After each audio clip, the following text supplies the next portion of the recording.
Hi friends, இன்றைக்கி நம்ம 5ஆம் வகுப்பு தமிழ் பயிற்சி நூல் பாடப்புத்தகத்தில் உள்ள 5வது பாடம் கல்வி செல்வமும் பொருட்செல்வமும். படத்திற்கேற்ப தொடரை பொருத்துவேன். கொடுத்துருக்கிற படத்துக்கு ஏற்ற மாதிரி நம்ம தொடரை பொருத்தணும். ஃபஸ்ட்டு படத்துக்கு ஏற்ற விடை என்னென்னா, கல்வி கற்காதவன் எதற்கு ஒப்பாவான். அடுத்தது பாருங்க, ஒரு 10 ரூபாய் நோட்டு இருக்குது. அதற்குரிய தொடர் என்னன்னா, பத்தும் செய்யும், அதாவது பணம் பத்தும் செய்யும். அடுத்தது பாருங்க, ஒரு யானை படம் கொடுத்துருக்காங்க. அதில் அப்படின்னு சொல்லிட்டு இருக்குது. அதுக்கு விடை என்னன்னா, இளமையில் கல்வி. அடுத்த படத்துக்கு விடை என்னன்னா, சென்ற இடமெல்லாம் சிறப்பு, அதாவது கற்றவர்களுக்கு சென்ற இடமெல்லாம் சிறப்பு. அடுத்தது பாருங்க, தேர்ந்தெடுத்து எழுதுவேன். இளமையில் கல்வி டேஷ் எழுத்து. விடை சிலையில் எழுத்து. கேடில் விழுச்செல்வம் டேஷ். விடை கல்வி. கற்காதவன் டேஷ் ஒப்பாவான். விடை கலர் நிலத்திற்கு. அடுத்தது, பொருள் இல்லாருக்கு டேஷ் இல்லை. விடை இவ்வுலகம் இல்லை. இல்லாரை டேஷ் எல்லுவர். விடை எல்லாரும். அடுத்த பக்கம் பாருங்க, உரையாடலை படிப்பேன். படத்திற்கேற்ற தொடரை எடுத்து எழுதுவேன். ஃபஸ்ட்டு தமிழாசிரியர் பாருங்க, மக்களிடம் அறியாமை இருளை நீக்கி அறிவு ஒளி பெற செய்வது கல்வி. கல்வி அறிவை நாம் இளமையிலேயே பெறுவதுதான் சிறந்த வழி. இளமையில் கல்வி. சிலையில் எழுத்து என்னும் முதுமொழியை நாம் மறந்துவிடக்கூடாது. அதுக்கு மலர்விழி சொல்கிறா, ஐயா, கல்வியின் சிறப்பு புரிகிறது, ஆயினும் கல்வியோடு பொருளும் இருக்க வேண்டும் அல்லவா அப்படின்னு சொல்லிட்டு கேட்குறா. அதுக்கு மறுபடியும் தமிழாசிரியர் என்ன சொல்கிறாங்கன்னா, ஆம், கல்வியும் பொருளும் ஒரு நாணயத்தின் இரு பக்கங்கள் எனலாம். பொருள் வெற்றி தரும், பெருமை தரும். அவை மட்டுமா உயர்கல்வி பெறும் வாய்ப்பை தரும். இல்லாரை எல்லாரும் எல்லுவர் என்று வள்ளுவர் கூறியதையும் நாம் அறிந்திருக்கிறோம். பொருள் உறுதியாக தேவை, ஆனால் நம்மை மேன்மைப்படுத்துவது கல்வி என்பதில் எல்லளவும் ஐயமில்லை அப்படின்ட்டு சொல்கிறாங்க. இப்போது கீழே பாருங்கள், முதல்ல கொடுத்துருக்குற படம் பாருங்கள். இளமையில் கல்வி, சிலையில் எழுத்து. அடுத்தது, கல்வியும் பொருளும் ஒரு நாணயத்தின் இரு பக்கங்கள். அடுத்தது பாருங்க, ஒரு திருவள்ளுவர் படம் கொடுத்துருக்காங்க. இல்லாரை எல்லாரும் எல்லுவர். அடுத்த பக்கம் பாருங்க, படித்து பார்ப்பேன், சரியான தெரிவுக்கு வண்ணமிடுவேன். தமிழரசி, கல்வி செல்வமா பொருட்செல்வமா, எது சிறந்தது என நீ நினைக்கிறாய்? மலர்விழி, நான் கல்வி செல்வம்தான் சிறந்தது என்று கூறுவேன். தமிழரசி கேட்குறா, அதெப்படி அவ்வளவு திட்டவட்டமாக கூறுகிறாய்? மலர்விழி சொல்கிறா, கேடில் விழுச்செல்வம் கல்வி என்று திருவள்ளுவர் கூறியிருக்கிறார். கல்வி கற்காதவர் கலர் நிலத்திற்கு ஒப்பாவர் என்று பாரதிதாசன் கூறியிருக்கிறார் அப்படின்ட்டு மலர்விழி சொல்கிறா. அதுக்கு தமிழரசி, திருவள்ளுவர் பொருள் இல்லாருக்கு இவ்வுலகம் இல்லை என்றும் கூறியிருக்கிறார். பொருட்செல்வம் இல்லை என்றால் நமது அன்றாட தேவைகளை கூட நிறைவேற்றி கொள்ள இயலாது. கல்வி கற்பதற்கு கூட பணம் வேண்டும் அல்லவா? மலர்விழி அதுக்கு என்ன சொல்கிறான்னா, பணம் பத்தும் செய்யும் என்பது பழமொழிதான். ஆனால் பணம் படைத்தவர்க்கு சொந்த ஊரில்தான் மதிப்பு. கல்வி கற்றவர் சென்ற இடமெல்லாம் சிறப்பு பெறுவர். பொருட்செல்வம் நிலையில்லாதது. பொருட்செல்வம் கொடுக்க கொடுக்க குறையக்கூடியது. கள்வர்கள் கவர்ந்து செல்லக்கூடியது. கல்வி செல்வமே பயன் தருவது என்றும் அழியாது. கேள்விகள் பாருங்க. இப்போ, கல்வி கற்காதவன் கலர் நிறத்துக்கு ஒப்பாவார் என்று கூறியவர் யார்? விடை ஆப்ஷன் இ, பாரதிதாசன். பொருள் இல்லாருக்கு இவ்வுலகம் இல்லை. இத்தொடரில் வள்ளுவர் டேஷ். விடை ஆப்ஷன் ஆ, பொருட்செல்வத்திற்கு முக்கியத்துவம் அளிக்கிறார். அடுத்தது பாருங்க, கல்லாதவர் இச்சொல்லின் எதிர்ச்சொல் எது? விடை ஆப்ஷன் இ கற்றவர். அடுத்தது சென்ற இடமெல்லாம் சிறப்பு பெறுபவர் யார்? விடை ஆப்ஷன் அ கற்றவர். கலர் நிலம் என்பதன் பொருள் டேஷ். விடை பயிர் செய்ய உதவாத நிலம். அடுத்த பக்கம் பாருங்க, புத்தகத்தில் தேடி எழுதுவோம். தமிழரசி கலந்துரையாடலை எதில் பார்த்தாள்?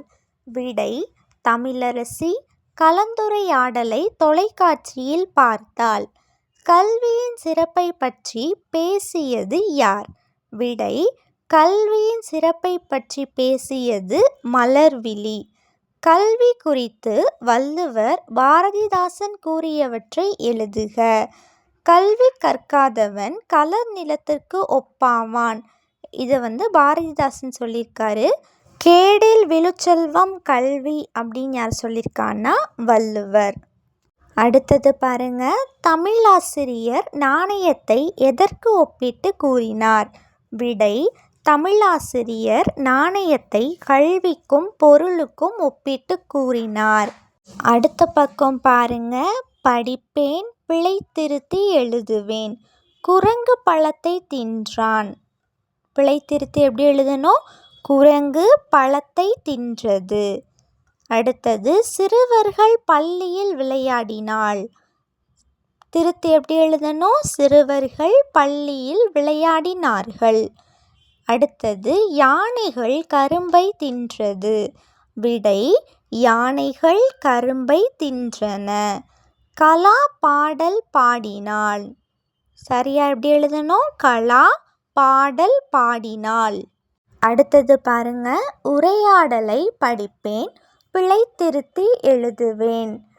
தேன்மொழி பாருங்க, இந்த பூங்கா அழகாக இருக்கின்றன அல்லவா? இதை நம்ம எப்படி திருத்தி எழுதணும்? இந்த பூங்கா அழகாக இருக்கின்றது அல்லவா. அடுத்து அகிலன், ஆமாம் இது மிகவும் அழகாக காட்சியளிக்கின்றன அப்படின்னு இருக்கிறத ஆமாம் இது மிகவும் அழகாக காட்சி அளிக்கின்றது அப்படின்னு சொல்லிட்டு எழுதணும். அடுத்து தேன்மொழி பாருங்க, இங்கே பார் வண்ண வண்ண பூக்கள் இருக்கின்றது. அதை நம்ம எப்படி எழுதணும்? இங்கே பார் வண்ண வண்ண பூக்கள் இருக்கின்றன. அடுத்தது அகிலன், ஆமாம் ஆமாம் இந்த பூக்கள் பார்க்க பார்க்க எவ்வளவு அழகு. இது எந்த மாற்றமும் இல்லை, அப்படியே எடுத்து எழுதிக்கோங்க. அடுத்தது தேன்மொழி பாருங்க, இதுபோல் நம் வீட்டிலும் பூக்கள் பூக்க நாம் என்ன செய்யலாம்? இதுலேயும் எந்த பிழையும் இல்லை, அதனால் அதையும் அப்படியே எடுத்து எழுதிக்கோங்க. அடுத்தது பாருங்க, அகிலன் சொல்கிறான், எங்கள் வீட்டின் அருகில் விதை கடை இருக்கின்றன. அதை நம்ம எப்படி பிழை திருத்தணும்? எங்கள் வீட்டின் அருகில் விதை கடை இருக்கின்றது. தேன்மொழி பாருங்க, வா நாம் இருவரும் அங்கு சென்று விதை வாங்குவேன். பிறகு பூந்தொட்டியில் விதைகளை விதைக்கலாம். அதை நம்ம எப்படி பிழை திருத்தணும்? வா நாம் இருவரும் அங்கு சென்று விதை வாங்குவோம். பிறகு பூந்தொட்டியில் விதைகளை விதைக்கலாம். அடுத்த பக்கம் பாருங்க, 2 பத்திகளையும் படிப்பேன் விடுபட்டதை நிரப்புவேன். நரி ஒன்று நடுங்கிக் கொண்டிருந்தது. அதை பார்த்த கரடி, ஏன் நடுங்குகிறாய் என கேட்டது. குளிர் அதிகமாக இருக்கிறது என்றது நரி. எனக்கு ஒன்றும் குளிரவில்லையே என்றது கரடி. உனக்கு முடி அதிகமாக இருக்கிறது, அதனால்தான் குளிரவில்லை என்று சொல்லியது நரி. அவை இரண்டும் முள்ளம்பன்றியிடம் சென்றன. முள்ளம்பன்றியோ எனக்கும் குளிரவில்லையே என்றது. இதை கேட்ட நரி, சற்று கவிழ்ந்து படு உனக்கு தெரியும் என்றது. கவிழ்ந்து படுத்ததும் ஆமாம் குளிர்தான் குளிர்தான் என்றது. மூன்றும் குளிரை போக்க மான்களிடம் சென்றன. மான்கள் தீ மூட்டின, அனைத்தும் குளிரை போக்கிக் கொண்டன. அடுத்தது பாருங்க, நரி ஒன்று நடுங்கிக் கொண்டிருந்தது. அதை பார்த்த கரடி, ஏன் நடுங்குகிறாய் என கேட்டது. குளிர் அதிகமாக இருக்கிறது என்றது நரி. எனக்கொன்றும் குளிரவில்லையே என்றது கரடி. உனக்கு முடி அதிகமாக இருக்கிறது, அதனால்தான் குளிரவில்லை என்று சொல்லியது நரி. அவை இரண்டும் முள்ளம்பன்றியிடம் சென்றன. முள்ளம்பன்றியோ எனக்கும் குளிரவில்லையே என்றது. இதை கேட்ட நரி, சற்று கவிழ்ந்து படு, உனக்கும் தெரியும் என்றது. கவிழ்ந்து படுத்ததும் ஆமாம், குளிர்தான் குளிர்தான் என்றது. மூன்றும் குளிரை போக்க மான்களிடம் சென்றன. மான்கள் தீ மூட்டின. அனைத்தும் குளிரை போக்கிக் கொண்டன. அடுத்த பக்கம் பாருங்க. அட்டவணையை படிப்பேன், விடை எழுதுவேன். இதில் அட்டவணையில் கொடுத்துருக்கிற ஒரு வார்த்தைகளையும் நீங்கள் படிக்கணும். அப்புறமா விடை கீழே எழுதணும். உயிரற்றவை. இந்த அட்டவணையில் இருக்கிற உயிரற்ற பொருட்கள் என்னென்ன அப்படின்னு சொல்லி பார்த்து எழுத போகிறீங்க. அப்போது விடை பாருங்க.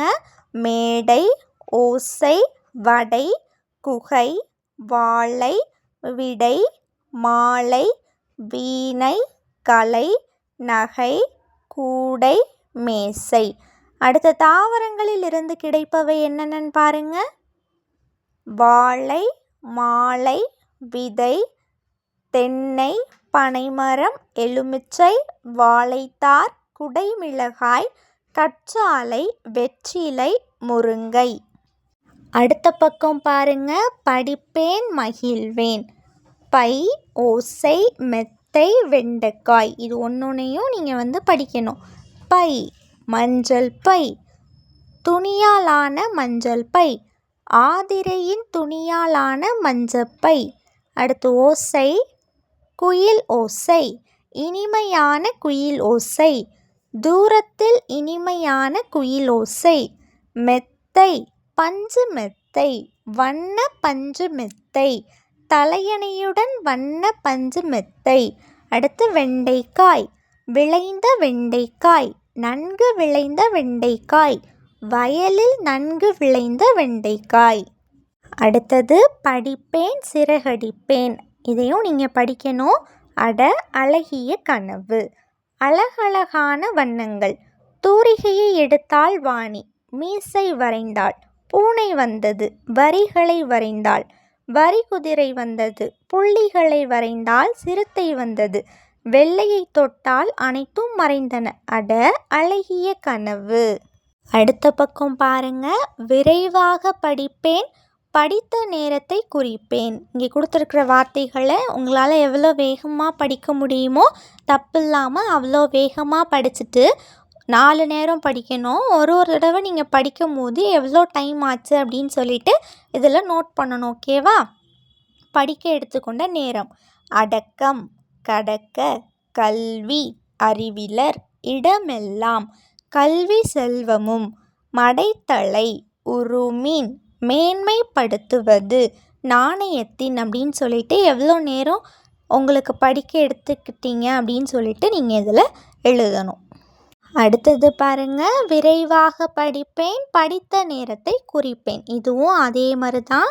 எவ்வளோ ஸ்பீடாக படிக்கிறீங்க அப்படின்னு சொல்லிட்டு எவ்வளோ நேரம் எடுத்துச்சோ அதை கீழே நீங்கள் நோட் பண்ணணும். தமிழரசி, பணமின்றி எப்படி வாழ்வது, மலர்விழி, கற்ற கல்வியால் பணமீட்டவும் முடியும், வாழ்க்கையில் உயரவும் முடியும், கல்வி வளர்ச்சிதான் எல்லா முன்னேற்றத்திற்கும் காரணம், தமிழரசி, புதுமைகளை கண்டறியவும் பணம் தேவைப்படும் அல்லவா, மலர்விழி, ஆம், ஆனால் கல்வியால் அறிவு வளர்கிறது, நம்மை தீமைகளை பகுத்தறிய முடிகிறது, நல்வழியில் வாழ முடிகிறது, தமிழரசி, கல்வி இன்றியமையாததுதான், ஆனால் பொருட்செல்வமும் அவசியம் என்பதை நீ ஒப்புக்கொள்ளுகிறாயா? இந்த கலந்துரையாடலை நீங்கள் 4 தடவை படித்து பார்க்கணும். ஒரு தடவை படிக்கும் போதும் உங்களுக்கு எவ்வளோ நேரம் எடுத்துக்கிச்சு அப்படின்னு சொல்லிட்டு நீங்கள் பார்த்து அதை இங்கே நோட் பண்ணணும். ஓகேவா? அடுத்த பக்கம் பாருங்கள். வளரறி மதிப்பீடு. 2ஆம் எழுத்து ஒன்று போல் வரும் சொற்களை எடுத்து எழுதுக. அடக்கம் உடையார் அறிவிலர் என்றெண்ணி கடக்க கருதவும் வேண்டா மடைத்தலையில். விடை ஆப்ஷன் இ, அடக்கம், கடக்க. 2வது கேள்வி. அடிக்கோடிட்ட சொல்லுக்கான பொருள் எது? இல்லாரை எல்லாரும் எள்ளுவர். விடை ஆப்ஷன் இ, இகழ்வர். 3வது கேள்வி. உரிய விடையை தேர்ந்தெடுக்க. மக்களிடம் அறியாமை இருளை நீக்கி அறிவு ஒளிபெற செய்வது. விடை ஆப்ஷன் ஆ கல்வி. தொடரில் உள்ள எதிர் சொற்களை எடுத்து எழுதுக. கல்வியால் அறிவு வளர்கிறது. நன்மை தீமைகளை பகுத்தறிய முடிகிறது. நல்வழியில் வாழ முடிகிறது. விடை ஆப்ஷன் இ நன்மை தீமை. அடுத்தது யார் கூறியது? இளமையில் கல்வி சிலையில் எழுத்து என்னும் முதுமொழியை நாம் மறந்துவிடக்கூடாது. இதை கூறியவர் யார்? விடை ஆப்ஷன் இ தமிழாசிரியர். உரையாடலை படித்து விடையளிக்க. மலர்விழி. பணம் பத்தும் செய்யும். பணம் படைத்தவருக்கு சொந்த ஊரில்தான் மதிப்பு. கல்வி கற்றவர்களுக்கு சென்ற இடமெல்லாம் சிறப்பு. தமிழரசி. புதுமைகளை கண்டறிய பணம் தேவைப்படும் அல்லவா? மலர்விழி. ஆம், ஆனால் கல்வியால் அறிவு வளர்கிறது. நல்வழியில் வாழ முடிகிறது. நல்வழியில் வாழ எது தேவை? விடை ஆப்ஷன் அ கல்வி. அடுத்தது சரியான விடையை தேர்ந்தெடுக்க. களர் நிலத்திற்கு ஒப்பானவர் யார்? விடை ஆப்ஷன் ஆ கல்வி கற்காதவர். மூன்றாவது கேள்வி தவறான இணையை தேர்ந்தெடுக்க. விடை ஆப்ஷன் ஆ கருதவும் வருந்தவும். அடுத்த பக்கம் பாருங்க. விடைக்கேற்ற வினாவை தேர்ந்தெடுக்க. தமிழரசி நேற்று கணினியில் கலந்துரையாடலை பார்த்தாள். விடை ஆப்ஷன் ஆ தமிழரசி நேற்று எதில் கலந்துரையாடலை பார்த்தாள். அடுத்த கேள்வி முறைப்படுத்திய தொடரை தேர்ந்தெடுக்க. விடை ஆப்ஷன் இ அடக்கம் உடையார் அறிவிலர் என்றெண்ணி. அடுத்தது பாருங்க. பத்தியை படித்து வினாக்களுக்கு விடையளிக்க. மடையில் பாய்கின்ற நீரில் ஓடுகின்ற சிறுமீன்கள் ஓடிக்கொண்டிருக்க. கொக்கானது தனக்கு இரையாக கூடிய பெரிய மீன்கள் வரும் வரை அசைவின்றி காத்திருக்கும். அதுபோல தமக்குரிய காலம் வரும் வரை சிலர் அடங்கியிருப்பார்கள். அவர்களை அறிவில்லாதவர் என்று எண்ண வேண்டாம். இப்போ கேள்வி பாருங்க. கொக்கானது பெரிய மீன்கள் வரும் வரை டேஷ் காத்திருக்கும். விடை ஆப்ஷன் இ அசைவின்றி. பிழையற்ற தொடரை கண்டறிக. விடை ஆப்ஷன் இ தனக்கு இரையாக கூடிய பெரிய மீன்கள். அடுத்தது மூன்றாவது கேள்வி பாருங்க. சரியான கூற்றை தேர்ந்தெடுக்க. கூற்று 1 மடையில் பாய்கின்ற நீரில் பெரிய மீன்கள் ஓடிக்கொண்டிருக்கும். கூற்று 2 தமக்குரிய காலம் வரும் வரை சிலர் காத்திருப்பர். விடை ஆப்ஷன் ஆ கூற்று 2 சரி. அடுத்த நான்காவது கேள்வி அறிவிலர் என்பதன் எதிர்ச்சொல் டேஷ். விடை அறிவுடையோர். ஐந்தாவது கேள்வி பத்தி உணர்த்தும் கருத்து யாது? விடை தனக்குரிய காலம் வரும் வரை காத்திருக்க வேண்டும். அடுத்த பக்கம் பாருங்க. பத்தியை படித்து வினாக்களுக்கு விடையளிக்க. அணிலும் குரங்கும் நண்பர்கள். அணில் தன் நண்பர் குரங்கிற்கு மாம்பழம் ஒன்றை தந்தது. அதை சாப்பிட்ட குரங்கு மாம்பழத்தின் கொட்டையை மண்ணில் புதைத்து வைத்தால் மரமாக வளரும், நமக்கு நிறைய பழங்கள் கிடைக்கும் என்று நினைத்தது. மாம்பழ கொட்டையை மண்ணில் புதைத்தது. மறுநாள் மாமரம் முளைத்து விட்டதா என்று மண்ணை தோண்டி பார்த்தது. அங்கு மாங்கொட்டையை பார்த்ததும் குரங்கு அலப்பியது. குரங்கு அலப்பும் ஒலியை கேட்டதும் அணில் அங்கு வந்தது. குரங்கிடம் காரணத்தை கேட்ட அணில், நாம் அதற்கு தினமும் தண்ணீர் ஊற்றி பராமரிக்க வேண்டும். ஒரு மரம் வளர நீண்ட நாள் ஆகும். அதுவரை நாம் பொறுமையுடன் காத்திருந்தால் மட்டுமே பழங்களுடன் கூடிய மரம் கிடைக்கும் என்றது அணில். அணில் கூறியதை கேட்ட குரங்கு தினமும் தண்ணீர் ஊற்ற தொடங்கியது. இப்போ படித்தோம் இல்லையா, அதிலிருந்து நம்ம இந்த விடைகள் அளிக்க போகிறோம். அணில் குரங்கிற்கு தந்த பழம் டேஷ். விடை ஆப்ஷன் இ மாம்பழம்.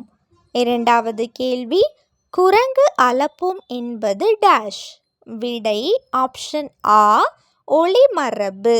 மூன்றாவது கேள்வி குரங்கு மாங்கொட்டையை என்ன செய்தது?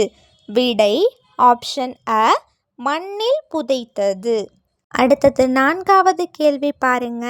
மரம் வளரும் வரை பொறுமையாக காத்திருக்க வேண்டும் என கூறியது யார்? விடை மரம் வளரும் வரை பொறுமையாக காத்திருக்க வேண்டும் என்று கூறியது அணில். 5வது கேள்வி. மரம் வளர்ந்தால் என்ன கிடைக்கும் என்று குரங்கு நினைத்தது? விடை மரம் வளர்ந்தால் நிறைய மாம்பழங்கள் கிடைக்கும் என்று குரங்கு நினைத்தது. அடுத்த பக்கம் பாருங்க. ஐ செய்யலாமே. எங்கள் நிழலை கண்டுபிடியுங்கள், பெயர்களை எழுதுங்கள்.